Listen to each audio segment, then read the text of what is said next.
Soy Gaby Tlaseca, bienvenidos a esta mesa de martes de Debate 22. Como siempre, un gusto poder platicar con ustedes. Hace unos días el gobierno federal dio a conocer el rescate de 3 menores en Oaxaca, víctimas de un intento de reclutamiento por parte del crimen organizado a través de un videojuego. Ricardo Mejía Verdeja, subsecretario de Seguridad Pública, alertó que grupos del crimen organizado comenzaron a reclutar a menores, no es la primera vez que ocurre, a menores de edad para usarlos como halcones. Bueno, inmediatamente surgieron distintas voces, análisis, pues que intentaban explicar, argumentar de dónde nacía este problema, de los propios videojuegos violentos, de un contexto social y cultural, de la inseguridad, de la falta de oportunidades en el país. Bueno, para platicar de este tema, saludo al experto en crimen organizado, a José Reveles, Pepe Reveles, quien se encuentra con nosotros hoy en Debate 22. Pepe, buenas noches, qué gusto. Gaby, a tus órdenes, con mucho gusto. Bueno, ¿cómo recibiste tú esta noticia que se hizo muy mediática cuando tú realmente has estudiado pues todos los intentos por captar adeptos por parte del crimen organizado? A ver, ¿cómo recibes tú esta noticia? Mira, me parece que decir que son contratados como halcones es limitar mucho la posibilidad de esta leva que hacen, esta cooptación que hacen los grupos de delincuencia, porque a los menores los utilizan no nada más como halcones, sino los involucran en el traslado de drogas, en la vigilancia de secuestrados, porque también se dedican al secuestro, entre otros delitos. Hasta los meten en laboratorios que son muy peligrosos, porque se emiten sustancias tóxicas que pues a los adultos les dañan, imagínate, a los niños, ¿no? Claro. Y me parece que tienen una mano de obra muy rentable, porque no es necesario que les paguen grandes cantidades, como si fueran adultos, y tratan de darles lo menos posible. Por ahí estaba yo leyendo cifras que son, me parece, exageradas, de 25 a 35 mil pesos, no, mensual, jamás. Les pagarán 6, 7, 8 mil pesos cuando mucho, ¿no? O 1,500 pesos a la semana. Entonces, no hay cifras confiables, como tampoco hay estadística confiable respecto de cuántos menores se han incorporado o se pueden incorporar. Hay unos cálculos de 250,000 y hay otros cálculos que hablan de que ya están dentro entre 30 y 45,000. Así es, justamente Niños. te iba a decir esta parte. Se dice que hay un panorama que presentó incluso Redim, que decía que hasta 250,000 niños están en riesgo de ser reclutados por el crimen organizado. Ahora, ¿es normal dentro de una estructura criminal, empresarial, para decirlo de alguna manera, que ahora lleguen a querer cooptar gente a través de la nueva plaza pública que son las redes sociales? Porque antes había otros métodos, pero antes tampoco estaba este alcance que hoy tienen y la penetración, las redes sociales o los chats a través de los videojuegos en los que te haces amigo. ¿Cómo lees también esta parte del reclutamiento en digital? Sí, porque la antigüita era de boca en boca. Los mismos niños que ya se habían metido en la delincuencia organizada incitaban a otros o reclutaban a otros de su misma edad, jovencitos, ¿no? Sobre todo porque el atractivo es tener dinero fácil. Son niños y adolescentes que se podrían incluir en lo que de alguna manera peyorativa el rector de la UNAM antiguamente llamaba los ninis, que ni estudian ni trabajan, ¿no? Y ahora que se ha incrementado el número de los jóvenes y niños desertores de las escuelas durante la pandemia. Es decir, hay más niños que no van a la escuela que antes de la pandemia. Entonces, ahí hay un caldo de cultivo, hay un mercado abierto para, para que lo recluten los grupos organizados, porque por varias razones más. Porque, por ejemplo, antes porque eran inimputables. Como no son mayores de edad, no son delincuentes, son infractores. Menores infractores, claro. Exactamente. Me llama la atención una encuesta que leí ahí de Integra, que dice que le preguntaron a varios fiscalías y procuradurías estatales, a las cárceles, sobre todo a las cárceles, ¿cuántos habían entrado por delincuencia organizada? Dijeron cero, ni Así es. uno. Ah, pero es que no están clasificados como delincuencia organizada. Están clasificados por delitos contra la salud, por algunas otras actividades como el halconeo, pero pues es muy difícil que te metan a un menor por delincuencia organizada. Entonces, por eso decía yo que las cifras son bastante endebles, pero sí es un riesgo que tiene que ver con la narcocultura, con la emulación, con la necesidad de dinero, con la escalada va desde el halconeo, repito, hasta los traslados de droga, hasta los laboratorios y eventualmente ya hasta una tortura o un asesinato, porque los entrenan con armas. Totalmente, y lo que dices es bien importante. Hay pues una cifra negra, y lo han dicho otras organizaciones como Redim, etcétera, Reinserta. Hay una cifra negra en el tema porque, como bien dices, pues habría que tipificar este delito de crimen organizado en menores de edad, lo cual no existe. ¿Tú crees que es importante en este sentido, para que no exista una cifra negra oculta, que las autoridades tengan que tipificar un delito así? Sí, yo creo que va a ser imposible tener una cifra siquiera aproximada. Incluso el de adultos, la última declaración que yo recuerdo de un funcionario era del secretario de la Defensa en tiempos de Calderón, Guillermo Galván Galván, que dijo que 500,000 de mexicanos participaban en el tráfico de drogas. Pues es una cifra como cualquier otra, pudo haber dicho 1 millón, pudo haber dicho 200,000, pero dijo 500,000. Entonces se quedó ahí como una cifra inamovible y como se ha quedado también el que 30,000 niños se incorporan al narcotráfico, ya en el libro Un sicario en cada hijo te dio, 4 autoras expertas hablan de que hay 45,000, o sea, le aumentan 10,000 más, ¿no? ¿Eso qué quiere decir? Que pues es imposible tener un censo de los traficantes y menos si son menores de edad. Se puede tener un censo de los desaparecidos, de los que han sido asesinados, y eso es gravísimo porque muchos, en los últimos 20 años, ha habido más de 20,000 homicidios dolosos de niños que han muerto violentamente, y también hay entre 7 y 8,000 desaparecidos. Totalmente, Entonces, porque si a ellos les afecta así la criminalidad, pues también los, entre comillas, los beneficia cuando los contratan, ¿no? Es sí, un sí, sí, beneficio de corto plazo, efímero, muy claro. peligroso, no viven mucho, muchas veces no llegan esos jovencitos adultos por lo riesgoso del tema. Totalmente, y lo que tú dices, ¿no? El título del libro me parece durísimo, Un sicario en cada hijo te dio. Imagínate nada más, como tú dices, el caldo de cultivo que puede haber en nuestro país para que cualquiera que no tenga una oportunidad, que no tenga las posibilidades de salir adelante, pues pueda optar por una salida rápida como esta.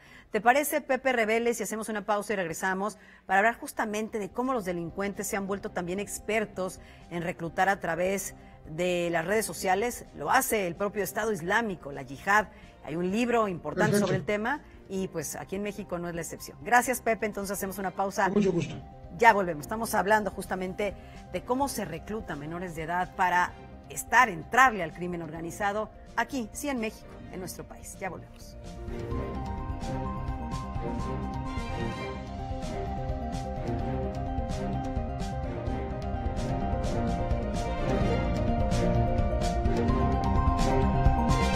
Estoy hablando con Pepe Rebeles acerca de cómo el crimen organizado recluta menores de edad. Se dio a conocer que hace una semana aproximadamente se rescató a 3 menores oaxaqueños, pues, que hubieran sido captados a través de los videojuegos. Pepe, los reclutadores tienen conocimiento hoy en día en programación computacional tecnológica que les permite burlar los algoritmos de consolas como Xbox o PlayStation, y los videojuegos que son usados para este reclutamiento son algunos que tienen altos niveles de violencia también. Bueno, cito a varios, Grand Theft Auto, Gears of War y Call of Duty. Pero, a ver, El problema, dicen los expertos, y tú que sabes de este tema, no está necesariamente ahí en los videojuegos. ¿Qué opinas tú al respecto? Mira, yo creo que la delincuencia organizada se va actualizando. Entonces, para entrar al mundo de los jovencitos, de los niños, tiene que entrar al mundo de las redes y al mundo de los videojuegos y al mundo también de los narcocorridos en ciertas zonas del país. En esta narcocultura que de alguna manera estimula este deseo de futuro, de pertenencia de los jovencitos, muchos de los cuales pertenecen a familias no integradas, perfectamente quebrantadas, y que encuentran aquí un asidero porque, repito, les da ese sentido de grupo, de pertenencia, de yo soy alguien dentro de un grupo, ¿no? Entonces, eso lo aprovechan muy bien los delincuentes, dominan esa tecnología, ya no es a la antigüita, como tú puedes ver ahora en algunos periódicos impresos, para adultos, ofrecen servicios de sexo, de pornografía, etcétera, en periódicos escritos, pero eso no los ven los chavos, ni por asomo, no los usan sino para envolver algo, ¿no? Entonces, creo que la intrusión en las redes tiene que ver mucho con esta adaptación a los tiempos nuevos, en donde para tener éxito, la gente dedicada a la delincuencia, pues tiene que adaptarse y entrar a ese Claro, mundo. incluso De hecho, Pepe, cuando repartían despensas, acuérdate que las sí, videofilmaban. ¿Para qué? sí, Para los justamente, videos, hacerlos virales en redes sociales, de que estaban justamente te iba a entregando citar. despensas durante la pandemia, ¿no? Te iba a citar ese tema. Hoy los propios delincuentes difunden un estilo de vida que pudiera parecer muy atractivo para alguien que no tiene nada que perder, como tú bien lo decías en el bloque anterior, ¿no? Entonces, si publicas en las redes sociales, que muchas veces se ve como de manera aspiracional, pues esta vida de lujos, esta vida de mujeres, esta vida de que todo lo tienes a tu alcance, por más efímero que sea, bueno, pues tienen ahí a una buena parte de una población que no tiene nada que perder, que se puede llegar a sumar esto. Pero incluso lo que tú dices, muchos de estos delincuentes de los que tú has estudiado, has hablado, has investigado, pues son delincuentes que presumen incluso de operativos, de capturas y de violencia en las propias redes sociales. Ahí quieren detentar su poderío. Sí, en las redes sociales tú puedes ver desde cómo presumen del licor que beben, el Buchanan's, por decir algo, ¿no? Por eso les dicen buchones allá en Sinaloa, o de sus bellísimas mujeres, ¿no? Que son muchas veces modelos, ¿no? Pero también presumen de su riqueza, porque a veces yo he visto videos en donde están tirados, un niño de 9 años tirado en una cama cubierto de dólares, cubierto de billetes verdes, ¿no? Eso resulta atractivo para ellos, porque es un mundo que ni soñado, ¿no? La famosa frase aquella, prefiero 3 meses vivir como rey que toda la vida vivir como güey, ¿no? Eso lo repiten los chavos hasta el cansancio, pero también está toda la exhibición de autos de lujo, de joyas, etcétera, etcétera, ¿no? Entonces, pues un chavito que no tiene ninguna cosa que perder, como decíamos hace rato, o que tiene su única aspiración es hacer dinero, hacerse famoso, gozar la vida lo más pronto posible, pues fácilmente expresa de este tipo de propaganda. Propaganda que se hace, repito, en su propio mundo, con sus propios medios, en sus propias redes. Por ejemplo, Pepe, Redim, la Red por Derechos de la Infancia en México y el Observatorio Nacional Ciudadano, después de esta noticia y antes de ella que han estudiado mucho el tema, han advertido que ser joven en México es muy peligroso, sobre todo ante la falta de políticas públicas que atiendan pues la violencia general que se vive en el país, que tú citabas en el bloque pasado, ¿no? La violencia es casi algo que empuja a muchos niños incluso a salir corriendo de sus hogares. Sí, en otros países se pone el ejemplo incluso de cuando se detecta a uno de estos chavos en peligro de ser incorporado a la delincuencia o que se acaba de incorporar, pues le dan un seguimiento, ¿no? Para no dejarlo solo, le dan un acompañamiento. Pero aquí pues, simplemente se lo vuelven a depositar si sale de pues esto que ya no son tribunales para menores, ¿no? De estos encierros que no son para adultos, sino solo para menores de edad, se los entregan otra vez a la familia. Y si se lo entregan a una familia totalmente desintegrada, pues vuelve lo mismo. Esto es exactamente igual que los adictos. Tú a un adicto, si no le das un tratamiento, lo devuelves a la familia y se seguirá drogando en su casa o fuera de su casa. Y seguirá robando para comprar droga. Y seguirá con el mismo grupo de amigos con los cuales suele consumir este tipo de drogas. Entonces no hay vuelta de hoja. Si no se les atiende, si no se les da alguna alternativa, pues ahí van a seguir en ese camino, desgraciadamente, porque no tienen otro. Exactamente. No hay alternativa. Y no se les ofrece alternativa. Totalmente. Mira, Tania Ramírez, sumando a lo que estamos platicando, que también es directora de la Red por los Derechos de la Infancia en México, mencionó que urge lo que tú decías hace rato, sí también con todo esto, la tipificación del delito de reclutamiento infantil, porque cuando los menores entran en estas redes de trabajo de la delincuencia, se tienen que partir pues de una premisa de que son, dice ella, víctimas antes que victimarios. ¿Tú qué opinas en este tema? Sí, por supuesto, porque desde un principio pues ya se les está formando en una carrera imparable y irrefrenable que no tiene vuelta atrás. O sea, una vez que entran ahí, es muy difícil volver atrás. Y no importa incluso las condiciones salariales, por ejemplo, por decirle algo, porque no son salarios, estas dádivas que les dan, este dinero que les facilitan, pues es un gancho. Pero incluso se llega a tener el trabajo obligado, trabajo esclavo. O sea, grupos delincuenciales tan poco cercanos a la moral que incluso explotan a los niños sin retribuirles lo que les corresponde, dándoles una miseria, ¿no? O dándoles droga, porque entonces los hacen adictos y bueno, los tienen bajo su propia mando, ¿no? Están dependientes absolutamente de ellos. Y entonces sí, como tú dices, si hubiera un protocolo para la leva, para el reclutamiento, pues yo realmente creo que no es una ley la que va a solucionar el tema. Va a tener que solucionar el tema un trabajo más cercano a los jóvenes, a los adolescentes, en las escuelas, en los hogares, en sitios en donde puedan reunirse ellos, como clubes, como centros deportivos, etcétera, porque de otra manera yo no veo cómo contrarrestar pues la fuerza que tiene esta atracción por lo espectacular.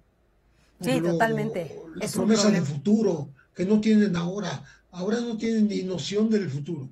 Sí, es un problema, pues, de verdad muy, muy complejo. Vamos a hacer una pausa, Pepe, y regresamos para seguir platicando contigo. Gracias por la charla, porque sí creemos que entrarle, pues, al tema, simplemente visibilizarlo y discutirlo, pues, es empezar también a generar un poco más de conciencia en una sociedad que, pues, carente de muchas cosas, pudiera buscar una salida rápida para tener, aunque sea efímeramente, pues una mejor calidad de vida. ¿Qué hay que hacer al respecto? Ahorita lo platicamos. Gracias, Pepe. Gracias. Hacemos una pausa, ya volvemos.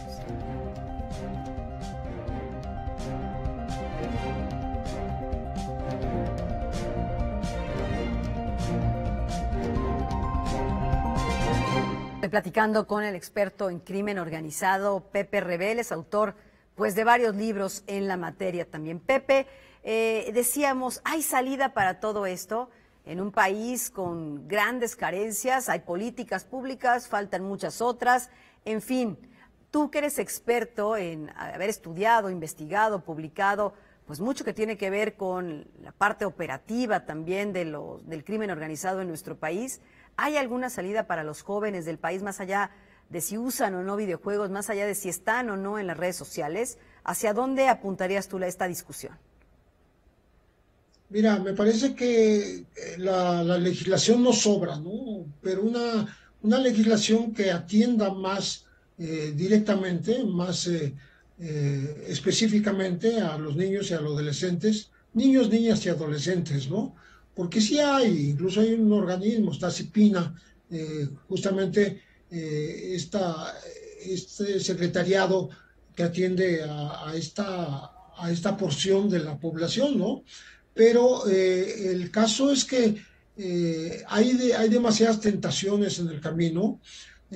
Hay sitios del país en donde quienes mandan ni siquiera son las autoridades electas en las urnas, sino que siguen mandando los viejos cacicazgos y los nuevos jefes de plaza, ¿no?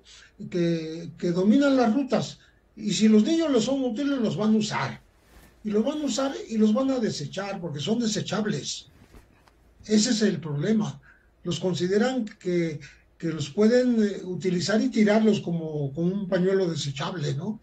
Porque no les interesan. No hay una relación entre la contratación de los niños y darles algo que los haga mejores en la vida. No, los contratan para hacerlos peores, cada vez peores, ¿no? O sea, escalando en el nivel de delitos que pueden cometer, llegando hasta el homicidio, al secuestro, ¿no? Sí, totalmente. Entonces, eso realmente no está ni siquiera, ¿cómo se puede decir?, mencionado específicamente o tipificado de manera muy clara en la ley, porque es como demasiado fuerte, ¿no? No, es terrible, a ver, pero es una realidad, hay que usar las palabras. Sí, o sea, al final usar las palabras, no tenerle miedo. Sí, exactamente lo que te digo, es terrible, pero hay que enfrentarlo. Ahora, cuando se presenta por parte del gobierno este decálogo para usar los videojuegos, para muchos la crítica fue que el problema eran los videojuegos. El problema es si papá y mamá no están al pendiente justamente de esta clase de reclutamiento, en donde el niño está jugando un videojuego violento, empieza a chatear en una sala de chat a través del videojuego con un desconocido, luego se pasan a Facebook, luego se pasan a WhatsApp y así se da pues los pasos de este reclutamiento. Pero es tan sencillo así como decir, bueno, a ver, mamá y papá no están haciendo lo correcto, porque el problema siento que va mucho más allá de eso cuando hay niños que no tienen papá y mamá, cuando hay niños que papá y mamá no están en casa todo el día, cuando hay realidades en las que papá y mamá no nada más está al pendiente y ni siquiera tienes acceso a jugar, digamos, este tipo de consolas y videojuegos, porque ni siquiera tienes a tu alcance la posibilidad económica de hacerlo. Entonces, no es como, digo, ver muy chiquito este problema. Sí, tú tienes razón. Hay muchísimos chavitos que ya incluso no tienen mamá y papá. O sea, no que se fueron de su casa, sino que perdieron a su papá o a su mamá, que son o víctimas de desaparición o murieron en un enfrentamiento en alguna de estas lugares en donde Edgardo Buscaglia llama vacíos de poder, en donde lo que domina es el narco, la delincuencia organizada, y fácilmente pueden morir adultos y dejar en la orfandad a muchos chamacos, ¿no? Entonces esos chamacos, pues ahí están listos para que los reclute quien sea, porque finalmente ya no tienen salida, no tienen escuela, no tienen trabajo, no tienen hogar, o están en situación de calle. Bueno, de eso a enlistarse en la delincuencia organizada no hay más que un pequeñísimo paso, ¿no? Y estamos hablando de miles y miles, ¿eh? No de unos cuantos, ¿no? Porque la situación en el país es muy deplorable en otros aspectos. Por ejemplo, si estamos llegando a 100,000 desaparecidos en las últimas décadas, pues obviamente el daño colateral inmediato son los hijos, ¿no? Si los padres están desaparecidos o uno de los padres está desaparecido, pues el otro no se da abasto para estar atento, como tú dices, a los videojuegos. ¿Qué te interesa como adulto estar viendo los videojuegos? Tú piensas que son inocuos. No, y es una bola de nieve que va haciendo muy complejo este problema. Vincularse a un grupo del crimen organizado es a veces, y tú lo decías, la única forma que tienen los menores de salirse de contextos de marginación y pobreza. Creo que ahí está la clave de lo que estamos hablando. Yo creo que tú que eres experto justamente en cómo se manejan, pues pueden ser ese y otros delitos a los que estos niños en ese gran limbo de la falta de apoyo, pues pueden ser presas fáciles del crimen organizado. ¿Con qué cerramos, Pepe? Se nos acabó el tiempo. Pues yo diría que se legisle donde hay que legislar, pero lo más importante no es legislar, lo más importante es cumplir con esa legislación. Lo más importante es tener cercanía con los jóvenes, tener cercanía con los padres, tener cercanía con los maestros, porque pues ahí están los puntos en donde ellos tienen alguna visión de autoridad. No creen en la policía, no creen en los jueces, pero sí pueden creer un poco en los maestros, claro, un poco pues hasta en los sacerdotes, en sus padres, en los adultos de su familia, que sean tíos o pues que puedan servir de valladar, ¿no? Porque el problema es ese, que no tienen a quién responder. Totalmente. Bueno, y si hace un trabajo para que respondan, que en vez de que el primer respondiente sea un policía, que el primer respondiente sea un maestro, ¿no? Así es, Pepe. Bueno, pues nos quedamos con eso. Yo te agradezco la charla del día de hoy, que simplemente es abrir la discusión más a lo que está ocurriendo en nuestro país y no cerrar los ojos frente a una realidad que alcanza, y lo hemos dicho, a miles de niños en nuestro país. Gracias, Pepe Reveles, como siempre un gusto. Con mucho gusto, Gaby. José Reveles con nosotros aquí en esta mesa de martes de Debate 22. Soy Gaby Tlaseca. Gracias por su atención. Nos vemos la próxima semana, como siempre, a las 9 de la noche por este canal.